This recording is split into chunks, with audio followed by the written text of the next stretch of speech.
Welcome to the FOX43 Free Agent Frenzy. I'm Digital Content Manager Kelly Heron, and I'm joined by producer extraordinaire, weather presenter, everything, Jacob Hitz. Welcome today, Jacob. How are you doing? I'm good, man. It's good to be here. The MLB offseason is kicking off. This is about the time where teams are getting ready to make their free agent signings. Winter meetings just around the corner here in the beginning of December.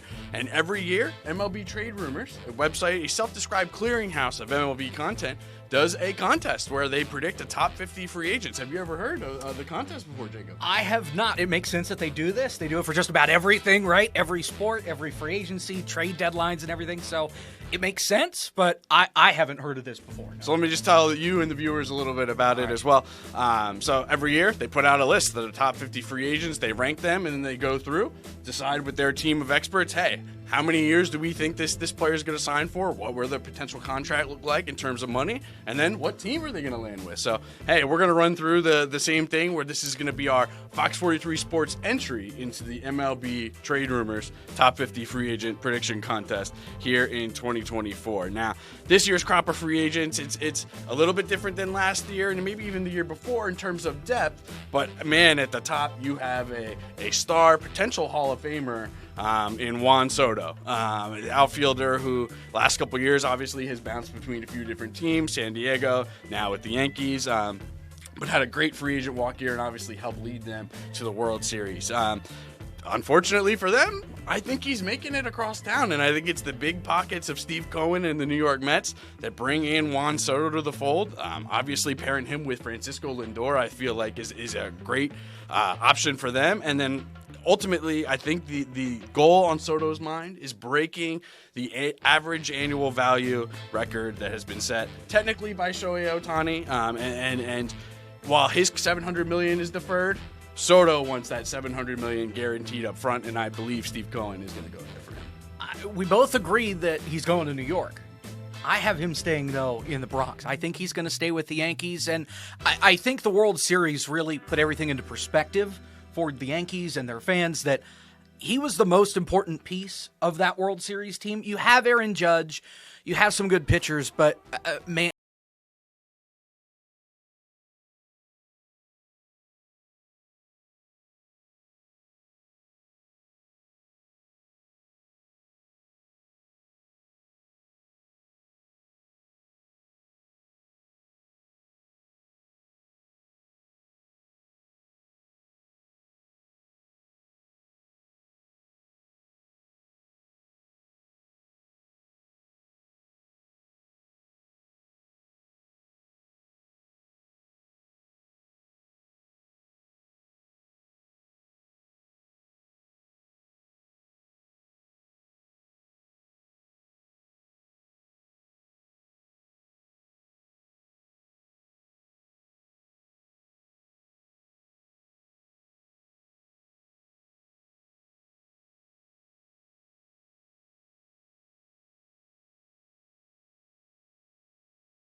they've had success. And for me, number 3 on the list, Alex Bregman, third baseman. You know, there's a lot of talk right now about him moving even potentially to the Phillies.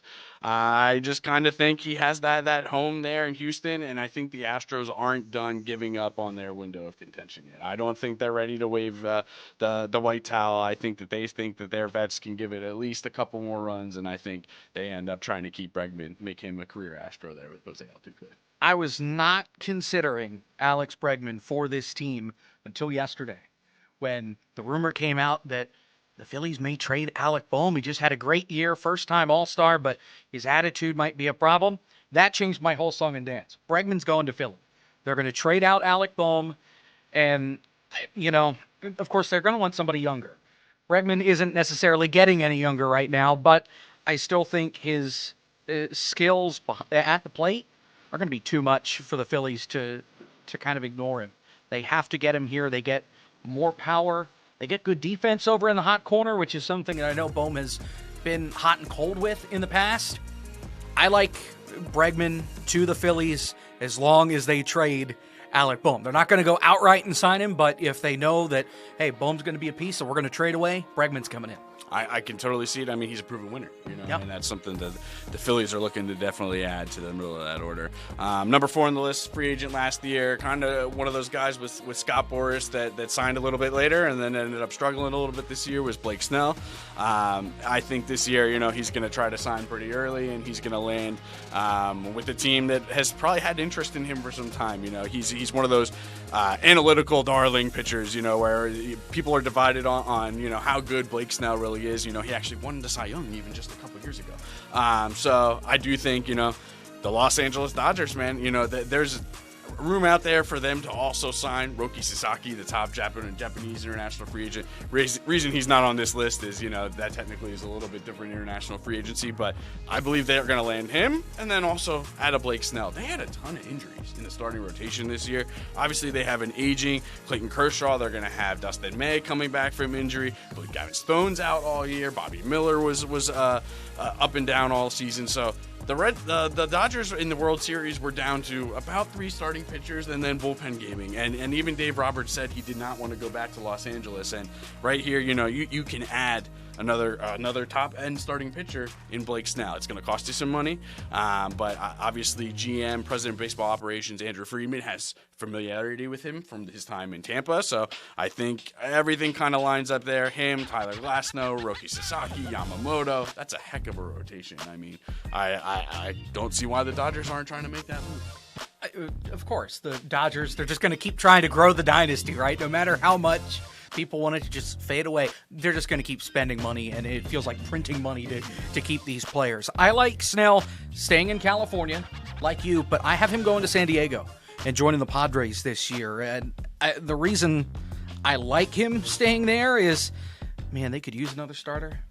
Beef up that starting rotation a little bit, and he's the guy. He's been really, really sharp over these last couple of years, and he's been shaky at points to start out a year. But, man, if he can shake that off, once he gets into the summer and he gets into his full stride, he is so hard to hit against. And for a team like the Padres, that they have a lot of free agents this year, especially offensively, it's a bit of a risk to go with a pitcher because you're going to have to spend a lot of money. He's going to want that big deal, but I think he gets the bag here and he goes to San Diego. And obviously familiarity there, pitching there before, winning the Cy Young. I feel as if, you know, that's not a terrible fit. They're going to have to add some arms. So, for sure, you know, I think that's a fit for Blake Snell. Number 5 on our list is the first one I believe that we agree with so far, if my notes were correct there. Willie Adames, you know, shortstop from the Milwaukee Brewers, free agent. I don't believe he's going to be staying there. He's going to cost a pretty penny on the free agent market. But there is a team that needs to add a shortstop and has needed one since Brandon Crawford left a few years ago, and that is the San Francisco Giants. They need a bat in the middle of their order. It just feels like the perfect fit. You might have to pay a little bit extra than, you know, maybe the market projection might be, but I think 6 years, 160-ish might get it done to bring Adames into the fold. His defense fell off a little bit last year, but he set a new high for RBIs.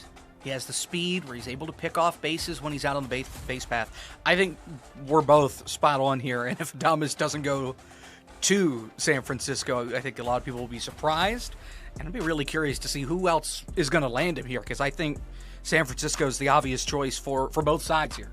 Absolutely, and sometimes when there is that obvious fit or whatever, it just kind of blends right together for everybody. Number 6 on the list is top left-handed arm, Max Fried from the Atlanta Braves, and the Braves have been pretty famous over the past few years for signing up their young guys and keeping them on long-term extensions. And the exception of this has been Fried, and I think there's a reason for that. He's going to cost a pretty penny, and he has a lot of miles on that arm, and he's been successful. Now he has had some injury struggles. He hasn't missed over, I wouldn't say like an overly crazy amount of time where you don't want to commit a long-term deal to him, but I think a team like the Chicago Cubs is desperate for an ace, kind of like the Red Sox are at the top of that rotation. And I think a player like Fried, he might want that familiarity with the new team that he's going to. And Dansby Swanson, former Atlanta Brave, also made that move to the Chicago Cubs a couple years ago. Hey, maybe that helps him sign the dotted line with the Chicago Cubs. Well, and you think about the luxury tax too. That's really going to hurt the Braves if they try and keep somebody like Max Fried. You've got more people coming up down the line that you're going to have to re-sign. I think we both agree that he's going to Chicago, that he's going to go to the Cubs, and I think that luxury tax is part of the reason why he's going to ask for too much money. And the Braves are going to be like, well, our hands are tied here. We can't do much for you. And I think he's going to go out, and the Cubs aren't going to be afraid to spend some of that money. They've been trying these last couple of years to get out of this habit of not being able to make the playoffs. They get close, then they fall apart at the end of the year. I think this is the year where they really try to dig deep, sign some of these guys, and make a playoff push. And get that veteran stabilizing presence at the top of that rotation. A playoff hero for the New York Mets was Pete Alonso, the polar bear, their captain, essentially. I don't see him leaving. I really can't picture him in another uniform. I think once he hit that home run in Milwaukee to really help them, kind of get in their playoff push, it might have kind of changed the dynamic with him. He has potential to be their franchise's all-time home run leader. So I think, I have them signing Soto. I think, putting a nice order of Lindor, Soto, Alonso is a nice top of the order there to compete with the Los Angeles Dodgers there with Ohtani, Betts, and Friedman. I mean, that's where baseball's going today. If you want to compete with the Dodgers, that's what we're going to have to put out there, and I think that's where the Mets are going to aim to do. How much money do the Mets have, and how much do they want to spend? I think that's the big question for the front office. I don't think he's staying. I know there's some talk that, well, maybe he'll go to the Nationals. Maybe he'll go to another NL East team. I have him going to the AL. He's going to the Tigers. And I know you talk about this with another first baseman free agent that we'll talk about in a bit. It's Spencer Torkelson. Experiment over. You can trade him away, try and get some pieces there, and that opens up the window to bring in Pete Alonso. He may not have a ton of defensive ability, being a bigger guy at first base, but I think the bat takes care of itself. And you look at the Tigers roster from last year, not a ton of star power on it, and they made the playoffs and were a contender against the Guardians, which I don't think anybody expected midway through the year. So the Tigers, if they can keep some of those pieces and bring in a star or two, kind of like Pete Alonso, I think the obvious call is go to Detroit. No, and that's a fit. They need a power bat in the middle of that order. I think Alonso would be a great fit there for sure. Number 8 in our order is Jack Flaherty. Maybe one of the best walk years out of any free agent. He was kind of coming off a rough season where he had struggled really down the stretch with the Baltimore Orioles, and he came back and he had a great season with the Tigers, and then getting traded over to the Los Angeles Dodgers, obviously helping pitch them to a World Series crown. I believe he's a Southern California guy. Might want to stay in the area, but I'm going to say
He's getting up there in age a little bit, so he doesn't have a lot of lifespan left in Major League Baseball. I think he finishes his career in New York with the Mets with this deal. I think this will get him a couple of years and get him to the finish line. He did really, really well, like you mentioned, and was a nightmare for Phillies batters come playoff time. He stays right where he's at, and this is the pitcher I think that they keep. A couple up for free agency. I think Manaea is the one that they try to hold on to and not let go anywhere else. Absolutely. And, I mean, there's a strong number of left-handed bats in the NL East that the Mets are going to want to be prepared for. Teoscar Hernandez, another guy that I think stays put on this list. A right-handed power bat, had a ton of success with the Los Angeles Dodgers, came to them on a deal where it was... in a way, a prove-it deal. You know, he wanted to secure a little bit of a longer-term deal going into free agency this offseason. So I think he does that with the Dodgers. I think they were totally pleased, and without a ready-made replacement from their minor league system that isn't totally apparent right now, I think the Dodgers are going to keep one of their postseason heroes. And you might as well, right? I mean, just in case, you talked about injuries with starting pitchers for the Dodgers toward the end of the year. You want to keep him around, right? You kind of sort of put him on a prove-it deal for this year. He did that and much more. I think he blew them out of the water with what they expected based off of what they got. And we both agree, Hernandez staying right there in L.A., trying to run it back and get another ring. Left-handed arms are aplenty here in this free agent class, and Yusei Kikuchi, man, is another one of those analytical darlings. It's just... teams are real split on his performance. The ERA might be real high, but so are the strikeouts, and the whip is low, and people are interested in adding him. And he was another trade deadline acquisition last year, and I think he goes out this offseason and is able to secure probably a decent little long-term deal, maybe like 3 years, $60 million for him as well. I think the New York Yankees are going to go out there and add him. They were another team that saw, we needed to add a little bit more depth in the starting rotation, dealt with injuries down the stretch. An injury, obviously, to Garrett Cole to begin the year. So I think someone like Kikuchi, he's not going to cost, over $100 million to bring in. So I think that might make him a little bit more of a fit for the Yankees. I have him going to another AL team. Back to the Tigers. Big on the Tigers this year. I think the Tigers had that taste of the playoffs, and now they know, okay, well, this is what we have to do. We're going to have to spend a little money, but we're going to make money in the end if we're able to go pretty far. I like Kikuchi going to the Tigers. It adds another arm to that rotation. They had a pretty good rotation last year, all things considered. You got Skubal, who far and away one of the best pitchers in the entire league last year. I think Kikuchi goes in there and helps keep that rotation moving right along and moving through batters. It'll help them avoid the bullpen games that they had to rely on down the stretch for sure. Sticking with the Tigers, you had them adding Pete Alonso, and you referenced my pick, and my pick is Christian Walker. So going a little bit of the cheaper route, obviously, but still consistent. Still a consistent bat, Gold Glove winning first baseman. Somebody that I think, like you had said, the Spencer Torkelson experiment has not worked. Unfortunately for them, the former first overall pick, it's time to move on, and I think Christian Walker just really would help solidify the middle of that order and take the Tigers to a new level this season.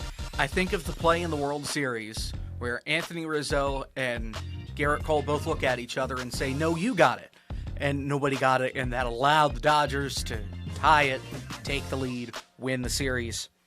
He's going to the Yankees. The Yankees need somebody at first base, not only that can hit, Anthony Rizzo falling apart, but somebody that can field. He's that guy. He's bringing a couple of Gold Gloves with him. He's won, 3 in a row now in Arizona at first base. I feel like Walker should be a big priority for the Yankees. That, yeah, you're going to have to spend a lot of money to keep Juan Soto that we talked about, but I think for Walker, you're going to have to spend quite a bit too, because there are plenty of people that are going to want an athletic first baseman that can also hit really well.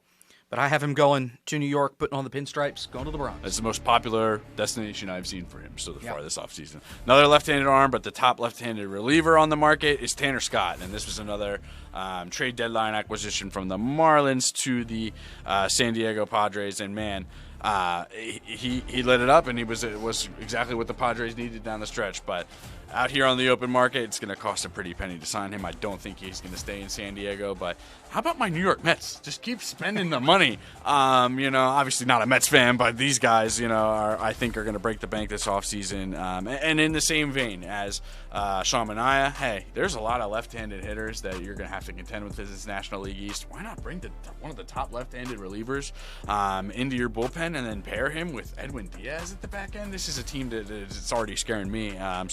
I believe Tanner Scott is on his way to become a Met. All these guys are going to the Mets, and then come May, you'll say, darn it, why did I want him to go to the Mets? Right. I have him going to the Rangers. Let's be honest. After the World Series run, the bullpen was not good for the Rangers last year. It really struggled. It wasn't the only reason that they didn't make the playoffs, but it certainly didn't help. You've got one of the better relievers available, and I think the Rangers have to take advantage of it and bring him in and try and stop the bleeding, if you will, and turn this whole ship around. They weren't afraid to spend money these last couple of years to really build up a World Series team, and they have a lot of pieces from that team still there now. I think Tanner Scott is putting on a Rangers jersey this winter, and he'll be ready to go come spring training. Absolutely would help solidify that bullpen. Luis Severino is a guy who bounced back with the Mets on a one-year prove-it deal last year. Had one of the better seasons he's had in quite a few years. He's just been a guy who's dealt with injuries over the last few years. So again, I think the market's a little limited. He's not going to be able to secure, that 5-6 year deal, but maybe a 3-year deal, $45 million, somewhere in there. And a team I think that would fit for that is the San Diego Padres. They're going to have to add some starting rotation depth. They dealt with injuries last year, and they're already going to be down Joe Musgrove for the entire season. So I think it's a good fit there. And Luis Severino had some success in a bigger ballpark in Citi Field this year. So I think, obviously moving out to, oh my gosh, I forget what it's called out there in San Diego now, but moving out to the San Diego Stadium for them. It used to be Qualcomm, then I'm thinking Petco, but it's neither of them. Yeah, right. But out to San Diego's park, where it's a spacious outfield, that should be good for Luis Severino. I have him going to the Angels, another wonky ballpark out there, right? And you talked about the injuries. It was a rebound year this past year with the Mets. It wasn't where he was in 2018, which was essentially his peak stat-wise, but moving in the positive direction. We already talked about how the Angels desperately need some arms in the rotation, try and turn things around out there in Anaheim. I have him going to the Angels, and I think it could be a good fit as long as he's able to keep that momentum going from the Mets that he had through the playoffs and bring that out to LA. The Angels definitely need to add a arm in the rotation. We both have them, just different arms, obviously. Jurickson Profar, another guy from the Padres, and I have him sticking there. He's had his best years of his career as a Padre. He's really actually struggled in any other years outside of a Padres uniform. He had one little decent season with it coming up with the Rangers, but he's really something different with the Padres. I don't know what that mojo is, but they seem to like that arrangement. I think they come together on a 3-year deal, maybe $40 million. He actually had his first All-Star appearance last year, so hopefully that continues for him, and I think that's what San Diego is going to hope as well. For teams, when you get to free agency, you have wants that, oh, that guy's really, really good. I want him on my team. And then you have the need, somebody that you already have, and yeah, we're going to need to bring him back. This is a need for the Padres. To shore up that infield, you're going to want to keep him, and I think he stays in San Diego, like we both said. I think this is going to be one of their top priorities. Yes, they're going to have to address some pitching things, but you have a lot of offense up for grabs. Right here, lock it down with Profar, keeping him where he's at. Nathan Eovaldi is out on the free agent market after declining a player option with the Texas Rangers, and he's out there looking for a deal with a contender. It might not be that 4 or 5 year deal, but couple years, higher AAV sort of option, and he's looking for that team that's looking to win the World Series. And when I think of a team that's used to making those kind of veteran additions to the rotation, I think of the Atlanta Braves and how they worked with Charlie Morton the past 2 years, and I think Eovaldi might be their next kind of addition like that, and he kind of has a great couple years here with the Braves. So I think they replace Fried with a little bit of obviously a cheaper option, but still a proven guy, a guy who's won multiple World Series, and someone who is going to help them moving forward. So I'm going to tip my cards a little bit. Phillies fan, I've been begging for since the 2024 season started. The Phillies have to pick up another starting pitcher in order to stay in it. You've got Andrew Painter. He's coming off Tommy John surgery. He's still not ready. I know he's finally back to pitching, but I don't think he's going to be ready by the time this season's done. If he is, I don't see him getting up to the big leagues. He might get up to AAA because he really didn't get up all that high before needing surgery.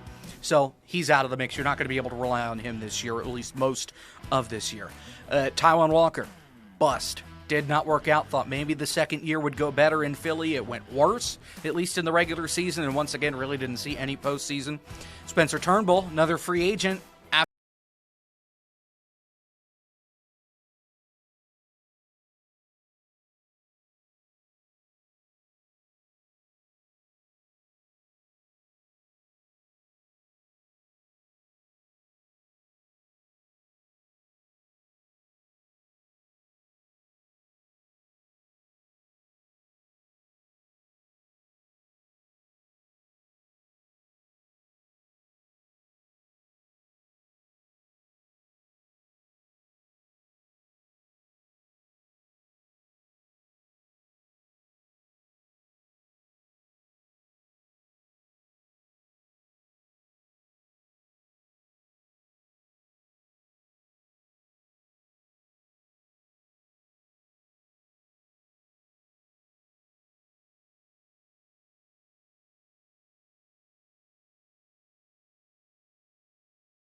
Hoffman, you had Strom go out there and just couldn't find it, and gave up runs, gave up hits, and didn't help the Phillies situation. Their offense had their own troubles, don't get me wrong, but the bullpen was definitely a concern when it wasn't for most of the year.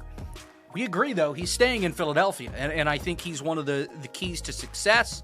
I think that combo of him and Strom, the righty and the lefty, I really like those two together. And, we'll see what Hoffman does, but he had a really good year in 23, and even better year in 24. I think he builds on that, and you might as well keep feeding him while he's hot.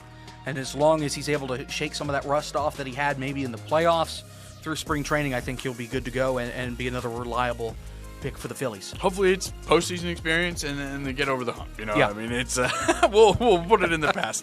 One of the worst hitting outfields in all of Major League Baseball last year actually belonged to the playoff-bound Kansas City Royals. So they were able to pull that team along even despite their lack of production from the outfield. I think they look to change that in free agency this year. And Tyler O'Neill went to Boston last year, had a solid season in between some injury bug, but blasted 30-plus home runs and should be a solid addition for one of their corner outfield spots. And I think the Royals will definitely look to bring him in.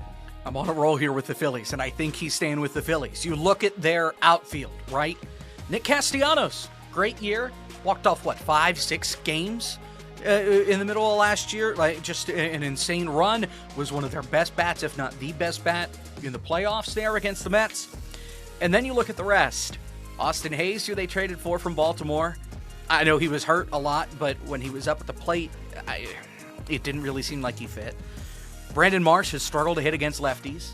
Really struggled. They benched him for a while against left-handed pitchers and brought him up toward the end of the year when they were playing lefties, trying things out. He hit a little better, but I don't think he's quite where he needs to be. And Johan Rojas, he struggled to hit the baseball a lot last year. Great in the outfield, great defender, really good defender. He struggles to hit the baseball. That's concern when you have some streaky teammates that when they're hot, and when they're cold, you don't want to watch at all. I think Tyler O'Neill, you get him in the outfield, somebody to, maybe take the place of Rojas and get him to really hone in on that offensive ability, somebody that you can swap in and out with Marsh, somebody that can handle lefties like Tyler O'Neill can.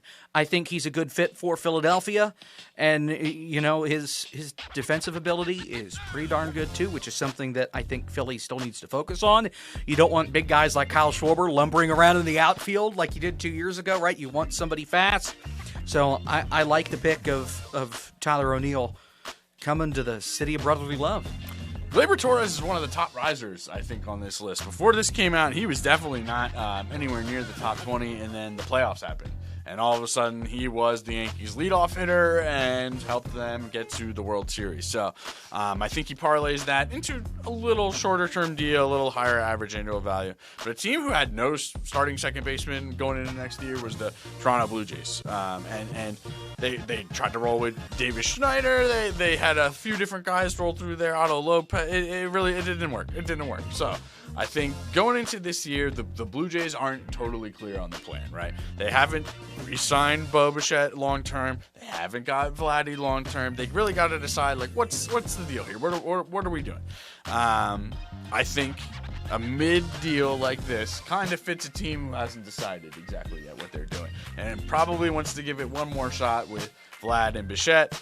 So I think they bring in Gleyber Torres, maybe try to make him the top of their order there in Toronto. Well, and he's a good bat to have. I agree. I think he's going to Toronto, and we'll see how things shake out. I think a change of scenery might be good for him. I know things didn't necessarily end the best there in New York toward the end of the playoffs, but I think if he can get out there working with some good hitters like Bichette, like Vladdy, he might be able to keep things going. And even if it's a shorter deal where it's only a 1 or 2 year deal, he can turn that into, when he gets to free agency again, all right, pay me, where am I going? Because he may not stay there for long, but I think he's going to have an impact. Absolutely. Another former Yankee on the market is Clay Holmes. Actually had maybe his worst year in the past couple years last season, but over the past 3 seasons has been one of the most consistent relievers in baseball. And this is the reliever I had aforementioned. I believe the Phillies are going to look to bring in. Some ties to the Yankees, but our Rob Thompson obviously hasn't been there in a few years. I really just think it's more, hey, this guy has been consistent back-end arm. We could potentially use him in the back end of the rotation. I think there's a fit there in Philadelphia, and I think Clay Holmes ends up winning the Phillies. I haven't gone to the Orioles, and they had a rough year with the bullpen. They started with Craig Kimbrell trying to close out games. Philly fans knew that wasn't going to work out well, and O's fans shortly found out that it wasn't going to work out all that well. He got put out on waivers, and he got released. It did not go well for the O's, and then they traded. They got Greg Soto, which, all things considered, I think he did well in Baltimore. They traded for Sir Anthony Dominguez. That did not go as well. And so I think the O's have more questions than answers as far as their bullpen is concerned. And who do we have to find to try and close out a game? Now, I know Holmes, you talked about it, had some issues trying to close things up in the Bronx, but I think he gets down to Baltimore and is able to turn things around and becomes that reliable guy that the O's desperately need coming out of the bullpen. There's definitely a fit there for him in Baltimore. Another AL East team that I think needs a bullpen addition will be the Boston Red Sox. They're looking to move on from Kenley Jansen. He was solid for them, but it just seems as if there was like an oil and water situation going on there. He wants to win. The Red Sox did not do much winning while he was there. Carlos Estevez came over to the Phillies from the Los Angeles Angels last year after being their closer. It's essentially the Phillies closer in a way down the stretch, but I think really, Boston needs to add in a back-end arm. Maybe not a guy who's going to, come in at the top of the market, but someone like Estevez who could be a solid option, I think is a fit for them. There's no way that the Phillies re-sign Jeff Hoffman and Estevez, right? I think they are. I really think that they are. If anything, I think he's the priority of the two, just because you had a smaller sample size with him last year, and I don't really think he disappointed going through last year. I thought he did really well once he came down to Philly, and I would like to see him hang around for a couple more years. I think he's got a lot to prove, and I think he might be that next official closer for the Phillies moving forward. And Would I be disappointed if they don't re-sign him? No, but I think between him and Hoffman, he's the better guy to re-sign, but they're going to keep both. Why not? I think the grand slam that he gave up to Lindor has left, lasting impression on people that, they kind of forget all his additions, down the stretch and everything that he contributed to the team after they got him at the trade deadline. Matthew Boyd is a guy who's injured again, has dealt with injuries throughout his career, but finally came back with the Guardians almost midway through last year, made about 8-9 starts down the stretch, including a couple in the postseason to help this team. And I just think it's one of those, there's a fit. We helped you rehab from injury. You kind of came back this year. You're not going to cost a ton to break the bank, and the Guardians are going to need to add to that rotation. They were another team that saw injuries kind of decimate them, and they've always relied on their farm system. Well, when you're trying to compete in the playoffs, it's not always good to be plucking the rookies, and I think adding a left-handed arm like Matthew Boyd had experience in the AL Central his whole career is a decent choice for the Guardians. And we agree. I have him staying in Cleveland as well, and you look at somebody like Shane Bieber, who's probably going to be on his way out and dealing with injury. I think, Boyd has dealt with injuries in the past, but keep things solid. He'll stay in Cleveland and stay in that starting rotation for quite a bit of time. Jock Peterson's one of those tough bats to place. He's at this point basically a left-handed DH. He doesn't really even play the outfield anymore. So you have him against right-handed pitching, and that's essentially it at this point. Again, a tough guy to place. I think the Minnesota Twins are going to be in the market for at least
great defense out to Seattle, trying to turn things around. And Seattle's a team that you think of like, are a contender, I think, to make the playoffs. They were for much of last year.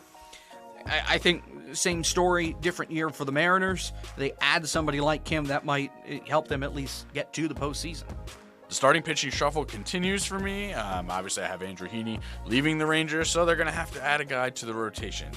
They're actually missing quite a few free agent pitchers this offseason. Max Scherzer leaving them as well, so I think a guy who might not also cost too much to bring in would be Frankie Montas, a guy who struggled a little bit last year with the Milwaukee Brewers, again with injury, but he has some experience pitching in the AL West, had his best years of his career with the Athletics now, just the Athletics. So Frankie Montas, I believe, lands on a short-term deal with the Texas Rangers. I have him staying with the Brew Crew, similar to Andrew Heaney. I have him staying right where he's at. If he's able to get his ERA to drop a little bit, his strikeout rate went up as the year went on, so he improved while he was in Milwaukee, and I have him hanging around for a couple more years to see what he can do. Absolutely. The next two on the list are qualifying offer guys, right? And this kind of puts them in a weird situation. So everything I've read says Nick Pivetta is not taking the qualifying offer, that he wants the longer-term deal. I say he's taking the qualifying offer, and he's staying with the Red Sox. I just don't see him getting more than $21 million. I don't know if it's the burned Phillies fan in me or what, but I just can't imagine someone committing $21 million or plus to Nick Pivetta. So the Red Sox have thrown it out there. I think he gets one more season with them, and he's been solid for them. He was better than his time with the Phillies, but he's another one of those analytical darlings that, I think people might value him a little bit higher than what he is. You look at his numbers from last year, and $21 million, really, for a 4-point-something ERA out of the... Okay, I agree. He's taking the qualifying offer. He's staying in Boston. If he can prove, essentially a prove-it deal, right? You play really well, you'll be rewarded next free agency you'll be up higher on the list. Teams are going to be more inclined to give you more money. I think that's the position that Nick's in right now. Absolutely. Number 29 on the list, again, same deal. Qualifying offer for Nick Martinez. I don't know what the Reds were really thinking. This is a guy who's kind of swung between the bullpen and the rotation throughout his career. Obviously, to me, if you're committing $21 million to him, you want him to be a starting pitcher for you next year, potentially even your ace on this Red staff. So I don't see him getting a longer-term, better-term deal than that, so I believe that Nick Martinez sticks with the Cincinnati Reds on the qualifying offer. Ditto. I think that's well said. He stays with the Reds, and outside of Ellie De La Cruz, naming Reds players gets harder and harder and harder. There was a point where I thought, you know what, this could be a legit team, and then you look at their roster, and outside of Ellie De La Cruz, it gets hard, and I think Martinez stays there and tries to help this Cincinnati team along as best he can. Absolutely. Danny Jansen coming off a pretty bad year, barely hit 200 with the Boston Red Sox, it's tough on the catching market, and catchers nowadays in the MLB, man, the Phillies are real lucky with JT Realmuto to have a guy who can do it all, but if you have a guy who is a career 220 hitter and has a little bit of pop, you're going to get a decent little free agent deal this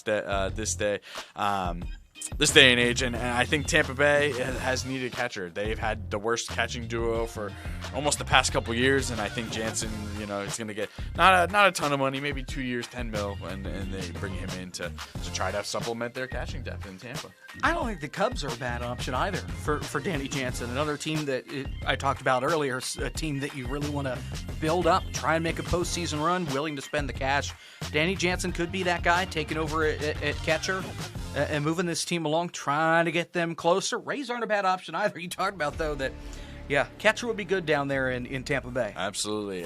Jose Quintana, another left-handed option from the New York Mets this year. He's just a veteran who knows how to win. He's gone from playoff team to playoff team, and I kind of think that's what he's going to do again. Those aforementioned Astros that I talked about earlier that I just don't think are ready to shut that window, and I think this is the exact kind of addition a team like that would make. He's not going to cost a ton where you're bringing in, over $100 million to bring in Jose Quintana, but he's a guy who could be real effective for them in the rotation and help fill out their starting pitching staff. So I think that the Houston Astros are a solid fit for Jose Quintana. This is where I go out on a limb. The White Sox lost a record amount of games last year, and it was the GM or the owner. Somebody came out and said that, we're going to this roster you're pretty much going to see again next year.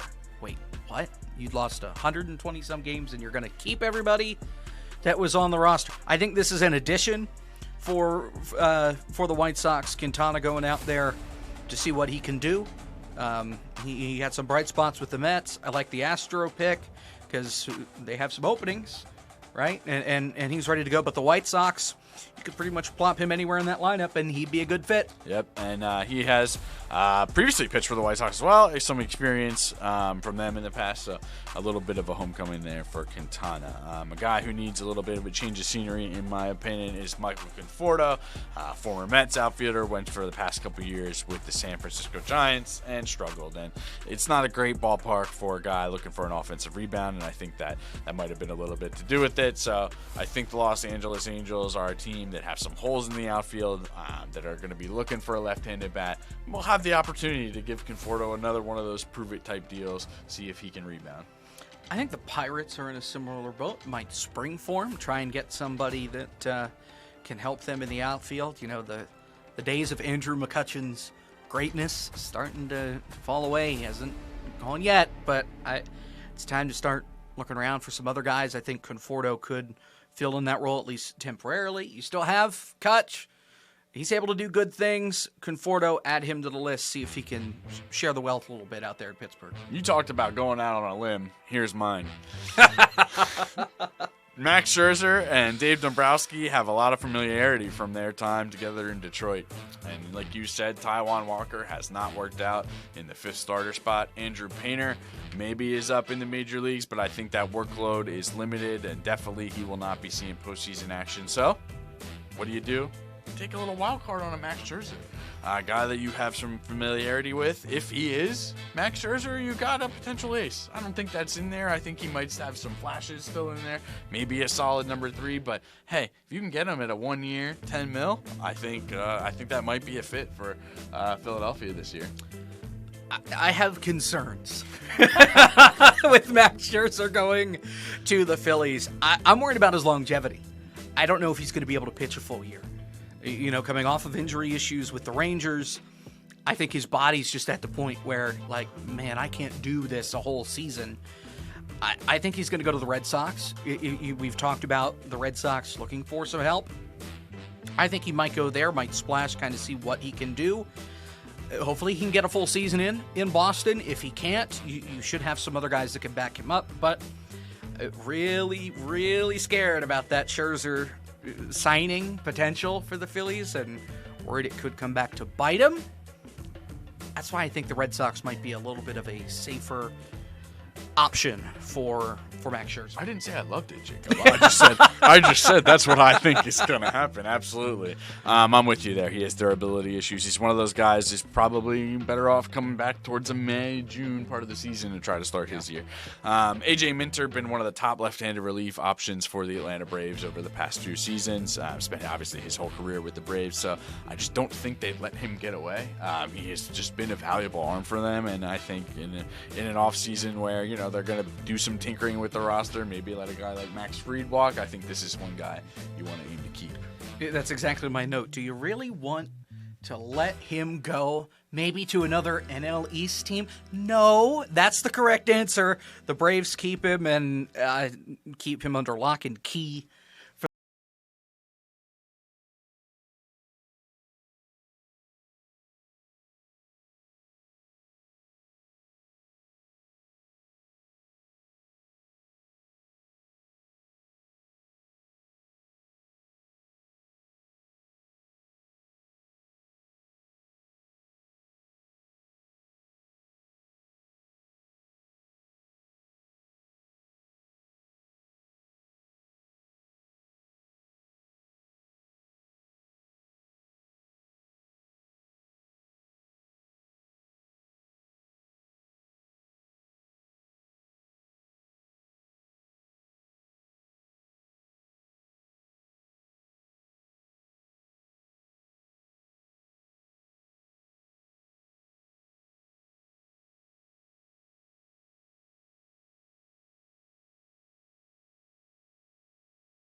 he had a good postseason, and why not? Maybe not a long deal like you said, but just something to keep things going and to keep him out there. And you also have to consider, like, Shohei Ohtani might not be ready to start pitching next season, and Tyler Glasnow has had the injury bug his entire career, so having these options for the Dodgers is going to benefit them down the stretch, and they have the money, unfortunately, for the rest of us. So Kirby Yates had one of the best years of his career at like 37 years old last season with the Texas Rangers. Has like a 1.17 ERA, like just like crazy low numbers, 35 saves. Obviously going to be one of the top relief options out there on the market. Not going to cost, a ton to bring in, but a team that I think will be looking to add a reliever to replace a Clay Holmes will be the New York Yankees. Obviously, this guy is a veteran, so I think has some fit in New York. I have him going to the Blue Jays here, and adding to that bullpen, trying to keep things together up north. Yankees, not a bad pick, especially if Holmes walks like we kind of think we do. But I have him going to Toronto. Help solidify that Toronto bullpen. Michael Soroka, a guy who's just still almost on the comeback trail from injury. He missed a couple seasons after 2020, 2021, and 2022. 23 finally coming back, and then 24. A mixed bag with the White Sox. Some starts, some time in the bullpen. Obviously looking to regain that form in the starting rotation. Was a heavy sinker ball guy at his best, and I think a team looking to add a veteran arm in the rotation would be the Washington Nationals. They're a team looking to take that next step forward with their guys, but also looking for somebody to eat some innings. And I think they might be able to take that lottery pick on Soroka, and it could work out for them on a short-term cheap deal. I think Nationals are a good pick. He's the last guy I have going to the Dodgers. I think it's another solid arm that could help them. Yeah, he's had the injury bug, but in LA, who hasn't at this point, right? So just somebody else that you can rely on. You can put him in the pen if you need to, if everybody's healthy to start the year, or enough people are healthy to start the year. And then if people start dropping like flies, all right, you're up. You're ready to go. The Dodgers had success in bringing some pitchers over from the Chicago White Sox that had struggled previously, like Michael Kopech, Joe Kelly. So this could be another one lining up here for the Dodgers. Andrew Kittredge, just kind of one of those solid middle relief guys over the past 2 years, setup option for the St. Louis Cardinals. I think he moves on. St. Louis is in what appears to be rebuilding mode, and then the Giants are looking to take that step forward. Struggled at the back end of their bullpen with Camilo Laval last year, and maybe even possibly looking to move him. So I think a guy like Kittredge, definitely an option even for them to possibly even close down the stretch, I think, is a solid addition for someone like the Giants. I have him going to Los Angeles. Angels, not the Dodgers. No more Dodgers. He's going to Anaheim. I think we talked earlier about the Angels trying to turn things around. Somebody else can put in the bullpen and try and find some magic out of, just to shake things up, try and change the course somehow, some way. It's a good way to do it. I referenced the Cardinals being in rebuild mode, but that doesn't mean they can let everybody go. They're going to have to, kill some innings in that rotation. And Kyle Gibson is just that innings eater guy that's proven that over the past few seasons. He's already expressed he wants to stay in St. Louis, and when a player wants to stay, that already helps. So I think a short-term deal, maybe like a 1-year deal, just to keep him around, might be a fit for the Cardinals. I have him packing his bags. He's going to need his passport. He's going to Toronto. Another team that could use a solid arm. We know he has one. Still wish he stuck around with the Phillies for a couple more years, but that's okay. In the end, he's going up to Toronto. Staying in that AL East, Tommy Kahnle, solid reliever for the New York Yankees over the past few seasons. There's nothing like stealing a player from your division rival. And that's exactly what I had the Baltimore Orioles doing with the New York Yankees there. The Orioles, obviously, like we had spoken about, had some issues in the back of that bullpen last season, to say the least. So I think adding a guy like Tommy Kahnle, more of a setup option, but even a guy maybe in a pinch you need to close could be a solid addition for the Orioles. Again, a team who's more mid-market, not going to break the bank with their additions, so I feel like this is a solid fit for them. I have him staying in New York and staying with the Yankees. Now, they may run out of money with Juan Soto, and if they're going to try and get Walker, they may run out of cash to try and give him, but nonetheless, I think he stays in New York with the Yankees and runs it back for another year. As you mentioned, more of a setup guy, and that's somebody that they could really use, really keep going ahead to try and make it back deep into the postseason. Ha-Seong Kim from the San Diego Padres was going to be real high on this list until he suffered a shoulder injury and kind of had a down free agent walk year. So he's a guy out there kind of looking to rebuild his value, but he's shown that he's a strong defensive player. He even has some pop with the bat at times, and a team who could look to make this addition just to improve on their shortstop situation. This isn't any ill will against Orlando Arcia or anything from a Phillies fan or anything like that. But I think Ha-Seong Kim could be a solid addition for the Atlanta Braves, even possibly as a super utility guy. But solid defender there, add some pop to the lineup. Could be something that they look for there after Arcia struggled a little bit in 2023. I kind of put him in the same boat as Jurickson Profar, where it's somebody more that you need more than somebody that you want. Yes, he's got the injury that he's got to come back from, but I still think he's somebody really solid, especially defensively, and he's able to hit, maybe not string together a whole bunch of home runs, but sometimes all you need is small ball base hits. And that's something that you can really rely on Kim to do. So I have him staying right where he's at in San Diego. No, that's absolutely a fit. If he moves on, I don't know exactly who they're putting at short. It could even be a Jackson Merrill move from the outfield. So it'll be an interesting situation there to see. Another guy kind of interesting to watch is Shane Bieber coming off an injury. Obviously missed all of last season, but one of the top starters in baseball previous to that with the Guardians. So I think the Orioles kind of round out their mid-market additions here with another starting pitcher and just really solidify their starting rotation. If he is what he was before injury, that's almost adding a potential ace to the top of that Baltimore staff. So I think that's a move that they go to look to get done. Now, I think there's some concern. Probably not going to be ready to start the year, right? So it's going to be a little bit until you're able to see him really out in the field. But I think the O's bite the bullet here and decide to take him on, because if he is as good or just close to where he was before the injury, it's a done deal. Like the O's won the signing. So I think Bieber packing his bags and heading to O-Town. Another veteran pitcher looking for possibly his final stop is Justin Verlander. I really do think he stays with the Astros. And this just kind of continues my theme of I don't think they think they're done.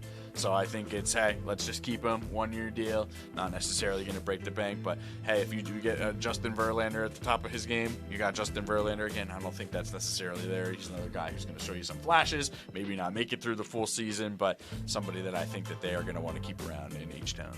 This was another one that I kept seeing Phillies and was scratching my head like, why? Why would you want somebody older? They tried the David Robertson experiment. It didn't work out a couple years ago. We don't need to do it again with a starting pitcher. Anyway, I have Verlander going to the Red Sox. We talked earlier about the Red Sox rotation kind of up in the air. Talked about Pivetta. He's probably going to stay. I think, adding Verlander to that group, yeah, he's going AL to AL, but it's a strong arm that as long as he can stay healthy, I think the Red Sox will try and reap the rewards from. What's interesting here is the MLB Trade Rumors staff had both Scherzer and Verlander going to the Phillies. You have them both going into the Red Sox. So it's just interesting that, there's a slot for these veteran guys that they could fill, even with multiple squads there.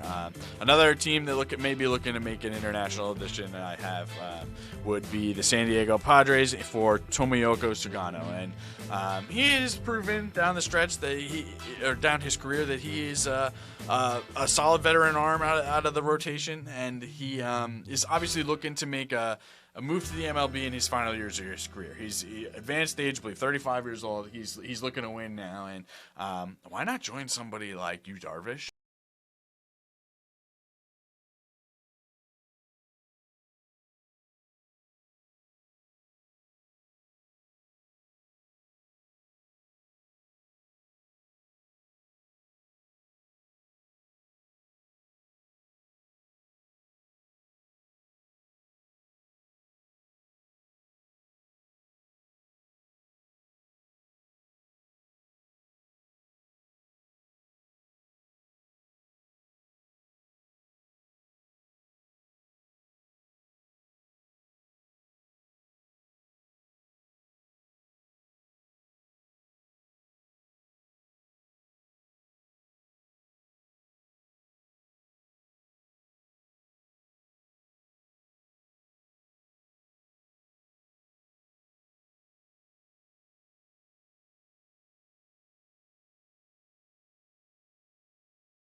the Marlins staying in the NL East. Bader trying to find somewhere to go. The Marlins could use somebody. They had that playoff series, the wild card 2 years ago, and then fell flat on their face and really just could not turn it around. Try and make a step in the positive direction. I don't think we talked about the Marlins at all yet. So I think Bader makes his way down to Miami for next year. Absolutely. Final guy on the list is one of those rebound guys looking for a rebound season, but also a former Philadelphia Philly, Spencer Turnbull. Had a real solid beginning of the year, man. Was one of the top pitchers in baseball. And the injury bug bit again, and that's what he's had his entire career. A team that's real good at these reclamation projects is the Milwaukee Brewers, right? And he's not going to cost a ton to break the bank. They're going to be looking to add at least one piece, I think, to the starting rotation.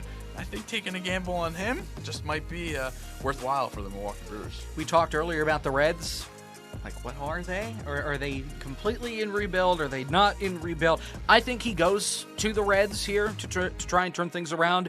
As you mentioned, starter, reliever, he could do different things out in Cincinnati. So I like Turnbull. He's sticking with red as his uniform color, just moving to the Reds and getting away from the Phillies. So we'll see what he can do, and we'll see how right or wrong these picks are come spring training. Right, and we have come to the end of the top 50 free agent prediction list, and I mean, I enjoyed it. Thanks for joining me, Jacob. Yeah. The one thing that is interesting about this exercise is the trades that aren't equated, right? And I think that one of this offseason's themes in the MLB is going to be trades, and it's going to be interesting to see how that might slot different guys in somewhere. But I enjoyed doing this. Thanks for joining me, and thanks for joining us. You can see our full list on fox43.com.